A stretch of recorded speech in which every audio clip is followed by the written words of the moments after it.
आप सभी को नमस्कार। संचालय तकनीकी शिक्षा छत्तीसगढ़ के द्वारा diploma engineering architecture, costume design, dress making, interior decoration, modern office management, hotel management, catering technology और डिप्लोमा इंजीनियरिंग लेटरल के लिए ऑनलाइन काउंसलिंग की प्रक्रिया कल से प्रारंभ होने वाली है। इसके लिए जो सूचना है वो प्रकाशित की जा चुकी है, आप इसे स्क्रीन में देख सकते हैं। इसमें आपको आवेदन करने के लिए सबसे पहले CGDT रायपुर cgstate.gov.in के वेबसाइट पर जाना होगा। यहाँ पे होम पेज पे जाना है, यहाँ पे जो एडमिशन इन्फो है यहाँ पे जाना है, मोर प्लस पे क्लिक करना है और यहाँ पे लिंक फॉर ऑनलाइन काउंसलिंग 2025-26 पे क्लिक करना है। फिर दोबारा क्लिक करना है, ये आपको दूसरे वेब पेज पे लेके जाएगा। यहाँ पर इस वेब पेज पे आप इंफॉर्मेशन बुलेटिन, एडमिशन रूल्स, उसका process, schedule, participating institutes, seat matrix और जो फॉर्मेट है सर्टिफिकेट के वो सब देख सकते हैं, कॉन्टैक्ट अस देख सकते हैं। इसके बाद आपको जो लिंक है वो इस यहाँ पर आपको प्रदर्शित होगा। जिस भी कोर्स पाठ्यक्रम के लिए आप आवेदन करना चाहते हैं वो यहाँ पर प्रदर्शित होगा। कैंडिडेट एक्टिविटी बोर्ड इसका नाम है, यहाँ पर कल डिस्प्ले हो जाएगा। यहाँ पर क्लिक करने के बाद आपको इस प्रकार से एक नया पेज मिलेगा, वेब पेज मिलेगा। इसमें आप ये चेक कर लीजिएगा कि जिस कोर्स के लिए आप आवेदन करना चाहते हैं वो उसी का ही नाम यहाँ पर लिखा हो। ये भी UAT मोड में चल रहा है, डेमो मोड में चल रहा है, इसलिए यहाँ पे UAT है, ये हट जाएगा। सबसे पहले आपको फ्रेश कैंडिडेट रजिस्ट्रेशन करना है। यहाँ पे इसको इंस्ट्रक्शंस को ध्यान से पढ़ लीजिए, हिंदी इंग्लिश दोनों में है, इस पर एग्री करिए। एग्री करने के बाद यहाँ पे आपको कैंडिडेट का नाम, फादर का नाम, मदर का नाम और जन्म तिथि यहाँ पे 10वीं की मार्कशीट के अनुसार ही इंटर करना है। मैं यहाँ पर अपना डेमो के लिए नाम लिखता हूँ। यहाँ पे मैं किसी भी विद्यार्थी का डेट ऑफ बर्थ चूज कर रहा हूँ जिसने PPT दिलाया है, उसी का डेट ऑफ बर्थ डेमो के लिए मैं चूज कर रहा हूँ। आप यहाँ पे ध्यान से 10वीं की मार्कशीट को लेकर के बैठिएगा। उसमें जो नाम है वो एज इट इज यहाँ पे इंटर करिएगा, डेट ऑफ बर्थ है वो भी एज इट इज लीजिएगा। उसके बाद जेंडर जो भी है आपका वो चूज कर लीजिए। फिर यहाँ पर आपका जो मोबाइल नंबर है वो बिल्कुल ध्यानपूर्वक इंटर करिए, क्योंकि मोबाइल नंबर और ईमेल आईडी चेंज नहीं होने वाला, तो इसलिए आपको बिल्कुल ध्यान से इसको इंटर करना है। पासवर्ड कैसे बनाना है उसकी यहाँ पे इंस्ट्रक्शन दिए हुए हैं, आपको इसको ध्यान से पढ़ना है और पासवर्ड बनाना है। यहाँ पे सिक्योरिटी पिन इंटर करना है, जो यहाँ पे दिख रहा है उसे ही इंटर करना है। इतना करने के बाद आपको सबमिट करना है, यस पे क्लिक करिए। इतना करने के बाद अगर आपको लगता है कि यहाँ पे कुछ एडिट करना है तो एडिट करिए, नहीं तो अगर सही है तो आप सबमिट एंड नेक्स्ट करिए। आपका मोबाइल नंबर यहाँ पे वेरीफाई हो जाएगा, OTP आएगा मोबाइल नंबर में, इसमें आप देखेंगे OTP आया है, उसे यहाँ पर इंटर करना है। सिक्योरिटी पिन इंटर करिए, वेरीफाई एंड फाइनल सबमिट। यहाँ पे डिफरेंट स्टेप्स अब आपको विजिबल है, इनका स्टेटस दिख रहा है, ये सारे इनकम्प्लीट हैं, ये सबको आपको कंप्लीट करना है। यहाँ पर आप सबसे पहला जो एप्लीकेशन फॉर्म है यहाँ पर से दोनों जगह से आप क्लिक करके आगे बढ़ सकते हैं। इसको या तो यहाँ पर या तो यहाँ पर कहीं पे भी आप क्लिक कर सकते हैं। मैंने जो नाम वहाँ पे भरा था वो यहाँ पे फिर से दिख रहा है, यहाँ पे एडिटेबल मोड पे है। आप चाहें तो इसको फिर से जो भी करेक्ट कर सकते हैं अगर रजिस्ट्रेशन के दौरान जो था, अगर गलती हो गया तो। लेकिन आप मोबाइल नंबर और ईमेल आईडी बिल्कुल चेंज नहीं कर सकते, इसलिए आपको ध्यान से मोबाइल नंबर भरना है और यहाँ पर जो 10वीं की मार्कशीट है उसी के अनुसार ही नाम को इंटर करना है और डेट ऑफ बर्थ भी। डोमिसाइल आपको ध्यान से आपका जो मूल निवासी प्रमाण पत्र है, डोमिसाइल सर्टिफिकेट है, उस पर देख लीजिए कौन से राज्य से है, उसको उसी के अकॉर्डिंग यहाँ पर राज्य का नाम चुनिए। अगर मान लीजिए मैं अरुणाचल प्रदेश यहाँ पे सेलेक्ट करता हूँ, रिलीजन में हिंदू, तो मुझे केवल जो है UR कैटेगरी का सीट मुझे प्राप्त हो सकता है, इसलिए कैटेगरी केवल UR आएगा। और अगर मैं छत्तीसगढ़ का हूँ, अगर मेरा डोमिसाइल जो छत्तीसगढ़ का है, तो मुझे सारे जो कैटेगरी हैं उनके ऑप्शन यहाँ पे मुझे मिल जाते हैं। ST PUT करने पर मुझे जो है इन जनजातियों में से यस करना होता है, यही एक्स्ट्रा है, बाकी में तो कोई भी सिंपल इस प्रकार से आता है। अब यहाँ पे सब कैटेगरी और है, person with disability, freedom fighter, ex serviceman, अगर आप इनमें से हैं तो उसे क्लिक करिए, चूज करिए, नहीं तो आप नॉट एप्लीकेबल पे आगे बढ़ सकते हैं। यहाँ पे आपको PPT का रोल नंबर एंटर करना है, जो भी आपका PPT का रोल नंबर है।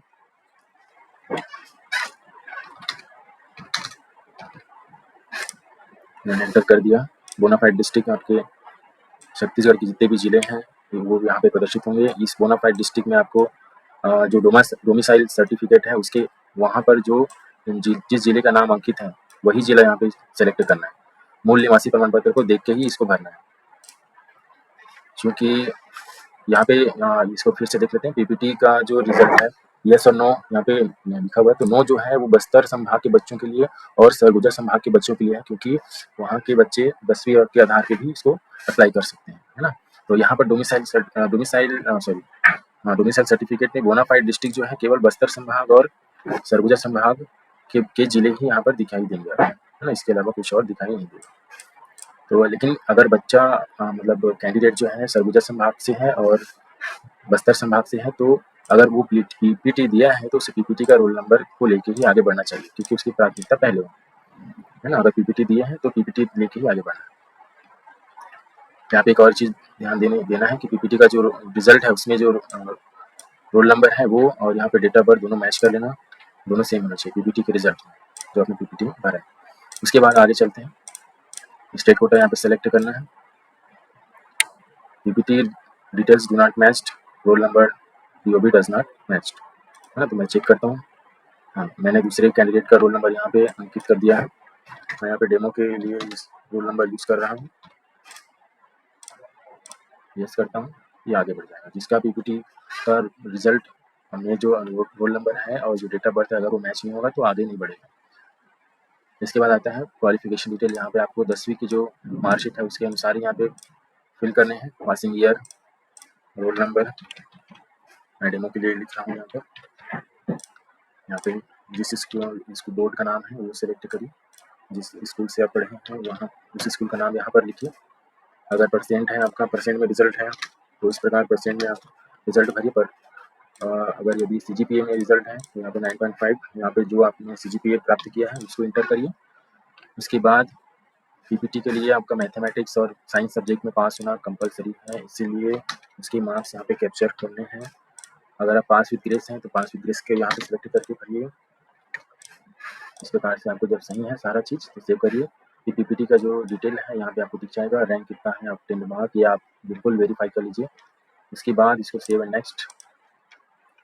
इसके बाद करेस्पॉन्डेंस एड्रेस, मैं यहाँ पर रायपुर इधर पे आगे बढ़ रहा हूँ। आपका जो एड्रेस है वो आप यहाँ पे इंटर करेंगे। पिन नंबर यहाँ पे इंटर करना है, गार्जियन का मोबाइल नंबर यहाँ पे इंटर करना है। अगर आप दोनों करेस्पॉन्डेंस एड्रेस और परमानेंट एड्रेस दोनों सेम है तो यहाँ पे क्लिक करेंगे, सेव एंड नेक्स्ट। इतना करने के बाद आपको फोटो और सिग्नेचर अपलोड करना है, तो यहाँ पे क्लिक करिए। इस पर ध्यान देना है कि जो फोटो का जो फॉर्मेट है वो जेपीजी होना चाहिए और जो साइज़ है वो 10 किलोबाइट से लेकर के 100 किलोबाइट के बीच में ही होना चाहिए। चूज़ करिए। ये मैंने पहले से रखा हुआ है, लेकिन मैं जिसमें मिस्टेक है उसको आपको दिखाता हूँ। ये देखिए इसमें जो फाइल टाइप है वो गड़बड़ है, इसलिए मुझे पहले उसको सही करना पड़ेगा। इसके लिए आप सही करने के लिए आप इसको पहले पेंट में खोल लीजिए और इसको जो है सेव एज कर दीजिए जेपीजी में, और इसका नाम दे दीजिए फोटो 1। यहाँ पे जेपीजी फॉर्मेट है, इसको सेव कर दीजिए। इसके बाद इसको भी पेंट में ओपन करिए, सेव एज जेपीजी, इसके सिग्नेचर 1 जेपीजी फॉर्मेट हो गया सेव। अब यहाँ पे देखते हैं उसके साइज को। साइन 1 का साइज है 36 किलोबाइट, 36.8 किलोबाइट, और जो फोटो है उसका है 56.6 किलोबाइट, तो दोनों ठीक है। अब इसके बाद हम इसको फिर से चूज़ करते हैं। ये हमारा फोटो जो हमने बनाया था इसको अपलोड करते हैं। देखिए आ गया है, सही है तो सेव करिए। अगर गलत हो गया तो यहाँ रिमूव एंड री अपलोड है ऑप्शन है, उसको आप कर सकते हैं। इसके बाद साइन 1, ये दोनों अपलोड हो गए फोटो और सिग्नेचर, इसको आप देख सकते हैं। सेव नेक्स्ट करिए। उसके बाद आप प्रीव्यू एंड फाइनल सबमिट में आ चुके हैं। इसमें अपने ध्यान से सारी डिटेल्स अच्छे से पढ़ लीजिए। अगर सब सही है तो डिक्लेरेशन में टिक करिए और सेव एंड फाइनल में क्लिक करके आगे बढ़िए। इस प्रकार आपका जो यहाँ पर जितने फाइनल स्टेप तक आपने कंप्लीट कर लिया, स्टेटस आपका ग्रीन हो गया, कंप्लीटेड। अब आपको जो है रजिस्ट्रेशन फीस यहाँ पे देनी है। तो चूँकि अभी पोर्टल डेमो पे है तो मैं डेमो में जा रहा हूँ, आपको एक्चुअल फीस पेमेंट करना है 200 रुपये का। ये सबमिट करने के बाद आपको इस प्रकार से मैसेज आएगा। अब आपको जो है यहाँ पे ध्यान देना है, टोटल अवेलेबल चॉइसेस आपके 151 है, फ़ील्ड है आपने कुछ भी नहीं भरा, अनफ़ील्ड चॉइसेस 151 है और आपका जो चॉइस का स्टेटस है वो है अनलॉक। तो चलते हैं, या तो यहाँ पर क्लिक कर सकते हैं या तो यहाँ पर क्लिक करके आप चॉइसेस की ओर जा सकते हैं। तो आपको इंस्टीट्यूट वाइज़ इतने सारे सर्च करने का ऑप्शन मिलता है। मान लीजिए आपको बायोमेडिकल इंजीनियरिंग कहाँ पे चल रहा है, इस प्रकार सर्च करना है तो आप इस प्रकार से कर सकते हैं, नहीं तो फिर क्लियर आउट करिए, आपको जितने सारे इंस्टीट्यूट हैं उनके नाम और उसके जो कोर्स हैं वो यहाँ पे दिख जाएंगे। अगर इंस्टीट्यूट कौन सा है, गवर्नमेंट, प्राइवेट, ये भी आप यहाँ पे देख सकते हैं, उनका एड्रेस क्या है वो भी आप यहाँ पर क्लिक करके जान सकते हैं। अब इसको करते हैं चॉइस फिलिंग। चॉइस फिलिंग करने के लिए मुझे फिर से OTP एंटर करना है, मैंने एंटर कर दिया। अब देखिए यहाँ पर टोटल अवेलेबल चॉइसेस 151 है मेल कैंडिडेट के लिए, ठीक है, और जो मैंने फील्ड चॉइसेस किए हैं वो 0 हैं। तो अब यहाँ पर आप सर्च करते जाइए, यहाँ पर से सर्च कर सकते हैं अपने पसंदीदा प्रोग्राम के अनुसार। जैसे मैं भी रैंडमली चूज़ कर लिया, तो यहाँ पर कम होते जाएगा और इधर आपके जो चॉइसेस उधर बढ़ते जाएंगे, है ना। जो भी आप पसंद करते हैं उसको क्रम के अनुसार आप जमा लीजिए। यहाँ पे आप रिमूव कर सकते हैं, आप इसको डाउन भी कर सकते हैं, है ना। इतना करने के बाद सेव एंड कंटिन्यू करिए। सेव यहाँ पर टाइम दिखाएगा कब ये सेव हो गया, तो कट कर दीजिए। अब यहाँ पर आपको जो चॉइसेस उसको आप मैनेज कर सकते हैं, रिमूव, अप, डाउन, चॉइस को इंटरचेंज कर सकते हैं एक कॉलेज से दूसरे कॉलेज में। रीअरेंज करना है तो यहाँ पे 1 2 3 जो भी आपका जो प्रेफरेंस चॉइस नंबर दिए हैं उसको चेंज कर सकते हैं। अगर डिलीट करना है तो आप मल्टीपल डिलीशन में जाकर चेक बॉक्स में जाकर आप मल्टीपल डिलीट कर सकते हैं, है ना। इसके बाद है नेक्स्ट स्टेप आपका चॉइस को लॉक करना। तो चॉइस को लॉक करने के लिए आपको आई एग्री करना है। इसके पहले देख लेते हैं यहाँ पे जो चॉइसेस हैं, यहाँ पे पूरी चॉइसेस 21 आपने चूज़ किया इस प्रकार से, मतलब मैंने अभी तो 21 किया है, यहाँ पे 21 दिख रहा है, आप जो करेंगे उतना आपको दिखेगा। फिर से पासवर्ड इंटर करिए, ये आपका जो चॉइस है वो बिल्कुल लॉक हो गया है। अब आप यहाँ पे स्टेटस देख सकते हैं, लॉक है ना। तो अब आपका जो फॉर्म है पूरी तरह से आप जो है इसको भर चुके हैं। अब आपका जो लॉग्ड चॉइसेस हैं इसको प्रिंट करना है, इसके लिए आप प्रिंट लॉग्ड चॉइस में क्लिक करिए, डाउनलोड लॉग्ड चॉइस इस तरह से दिखेगा, यहाँ पे डाउनलोड का बटन है, आप इसको सेव कर दीजिए। इस प्रकार से हो गया, इसको कट करेंगे। अब इसके आपको जो कैंडिडेट प्रोफाइल है वो यहाँ पर जाके कैंडिडेट प्रोफाइल में क्लिक करके यहाँ पर डाउनलोड कैंडिडेट प्रोफाइल को क्लिक करके भी आप डाउनलोड कर सकते हैं इस प्रकार,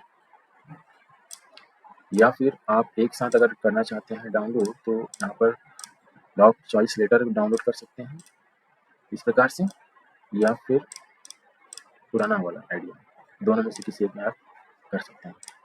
होम में जाएंगे, अगर अब आपको लगता है कि आपका जो चॉइस बिल्कुल सही है तो बिल्कुल प्रिंट निकाल के रख लिए हैं।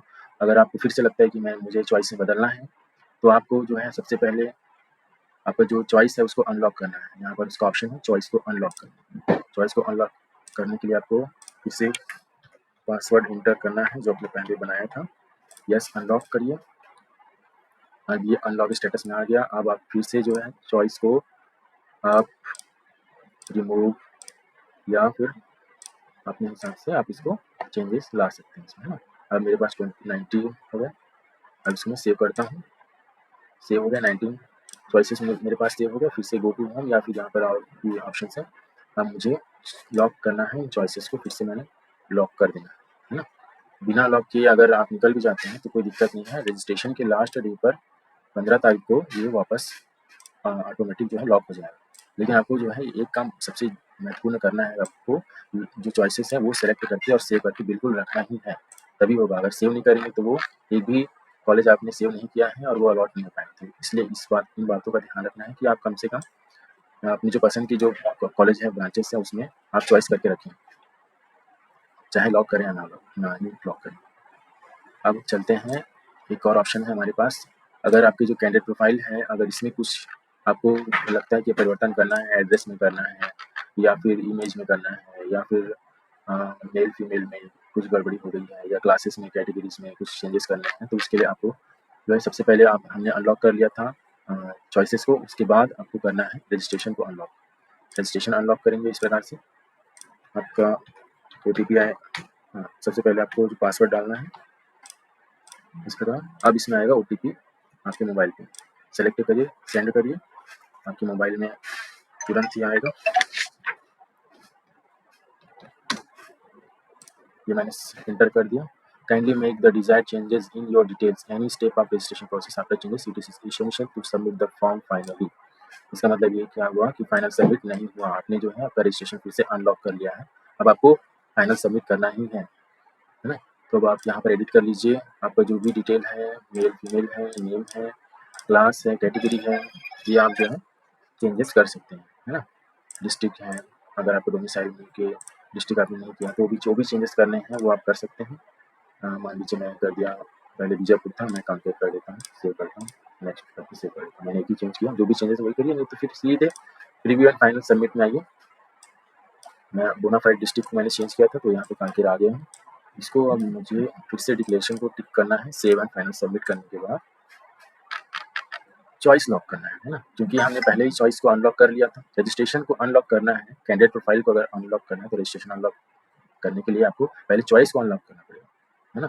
तो ये आपको ध्यान रखना है। मैंने इसके लिए एक फ्लो चार्ट भी बनाया है, समझने के लिए सिंपल है। सब मैंने कुछ स्टेप को मर्ज करके स्टेप 2 नाम दे दिया है। सबसे पहले स्टार्ट करेंगे रजिस्ट्रेशन होगा, फिर स्टेप 2 में profile, qualification, competitive exam details, images upload मैंने एक साथ लिख दिया, उसको स्टेप 2 नाम दे दिया। उसके बाद फिर रजिस्ट्रेशन फी करना है, चॉइस फिलिंग करना है, चॉइस को लॉगिन करना है। अगर सब कुछ सही है, कोई मिस्टेक नहीं है, तो आपको कैंडिडेट प्रोफाइल लेटर डाउनलोड करना है और log the choice letter download करना है। अगर लेकिन आपको लगता है कि चॉइस फिलिंग अगर जो है कुछ गड़बड़ी है या चेंजेस करना है, तो फिर आप जो है सबसे पहले चॉइस फिलिंग को अनलॉक करेंगे, उसके बाद जो चॉइस फिलिंग फिर से करेंगे, अपने पसंदीदा जो चॉइसेस है उसको करेंगे सेव, उसके बाद उसको लॉक कर देंगे।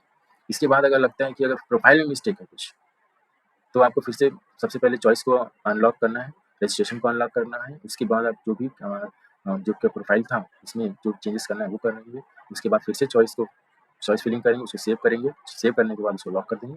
इस प्रकार ये पूरा एंड रहता है। अगर कुछ मिस्टेक नहीं था, प्रोफाइल में कोई एडिट नहीं करना था, तो candidate profile letter, logged choice letter दोनों को आपको डाउनलोड कर लेना है।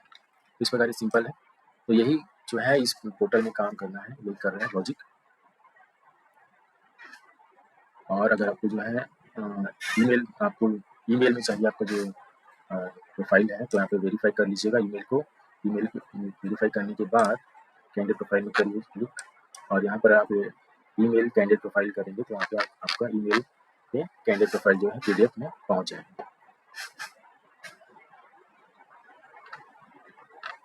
और किसी प्रकार की दिक्कत होने पर आप हमारे जो हेल्प डेस्क नंबर है 0771221376 पे कॉल कर सकते हैं, या फिर ईमेल आईडी cgdtcounseling@gmail.com पर भी आप अपना जो क्वेरी है वो पूछ सकते हैं। धन्यवाद।